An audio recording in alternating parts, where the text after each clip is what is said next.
Alright, today I'm going to address my most asked question, which is, where do I get my clothes? Where do I get my shoes? Where do I get my jewelry? Here is my complete alternative clothing breakdown so you can also have the sauce. You want a cool graphic tee, right? It's going to be drop dead. I'm always wearing drop dead. People always ask me what shirt I'm wearing. The answer is probably drop dead. I've never bought anything else besides a t-shirt from there, so I can't attest to their other clothing, but I like their t-shirts and I wear the hell out of them and they are still in pristine condition. Also, they're very soft. I really like the fabric and the weave they use in their clothes. Alright, you want anime-based clothing? There's Secret Heart or there's Scoot Apparel. Scoot drops customs every single month of like just a bunch of random anime designs. I have a Nana shirt on from them right now. It is expensive, but it is good quality and it holds up and I believe in investing in your clothes. So sorry to self-promo, but it is factually true, so I do have to mention it. But I do also own an alternative clothing brand called Nephilim. And right now we have t-shirts, hoodies, sweatpants, hats, and we're gonna make everything under the sun at some point, but we're a small business and we're still growing. Alright, you're going to a festival, you're going to a concert, you're going to a club. You want to have like a sexy outfit, you're gonna go to Lip Service, you're gonna go to Forest Inc. Lip Service has lots of corsets and like PVC like style stuff if you're kind of into like the fetishy-esque aspect of alternative clothing. Or I get my bloomers from Forest Inc. and they're very comfy and very cute and very stretchy. I would size down though. I feel like the bloomers at Forest Inc. run very big. They feel very loose on me. I had a medium and I definitely could have done like a smaller and extra small. This one's not as accessible, but it is my holy grail. If you are in New York City, my favorite store to shop at is Gothic Renaissance, and as the name suggests, it has pretty much every style of Gothic clothing from Victorian to romantic to trad.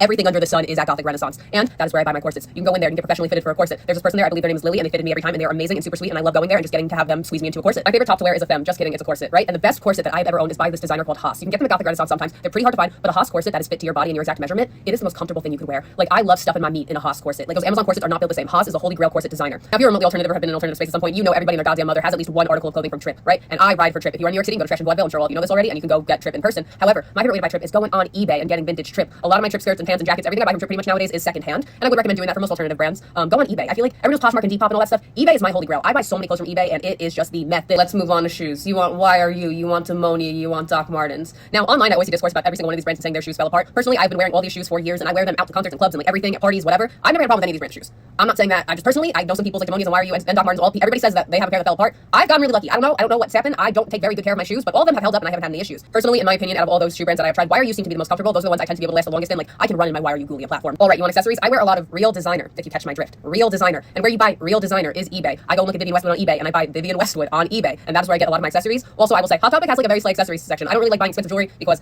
I don't take the best care of it, so I'd rather just get something cheap. That way I don't care if it breaks, and so far, Hot Topic holds it down. Hot Topic holds it down. It's true. Also, I like looking at like individual Etsy sellers or like random shops I come across online. I think a lot of these clothing brands also have a jewelry section, and I will get accessories and jewelry from there as well. Another designer that I forgot to mention that I highly love and take a lot of inspiration from is Betsy Johnson. I love a kitschy little handbag, right? I love a handbag that's shaped like a phone. I used to have one that was a radio and it looked like a little boombox, and you could actually plug it into your phone and it would play music. And the speaker wasn't good, but it was cute and it was kind of awesome. Honorable mention, however, I have not purchased from either of these brands before, so I cannot vouch for them personally. I know Sea Fierce has a lot of really cool, like one-of-a-kind pieces. It is a Korean brand, I believe, and I know a lot of K-pop idols have worn clothes from them. As well as I know iGirl is also a very popular brand. I just haven't bought anything from there, but I think it's more like the Y2K kind of like alternative style. So if you're into that, I think iGirl will get you right. I think they also have lots of really cute accessories. I do want to clear their store out one day. Also, the answer that everybody hates to hear, but it is true, is thrifting. I do thrift on my clothes and accessories, or again, I buy them secondhand on eBay, Poshmark, Depop, whatever. And with that is my complete alternative clothing breakdown. That way you can have as much swag as me. You're welcome. Goodbye.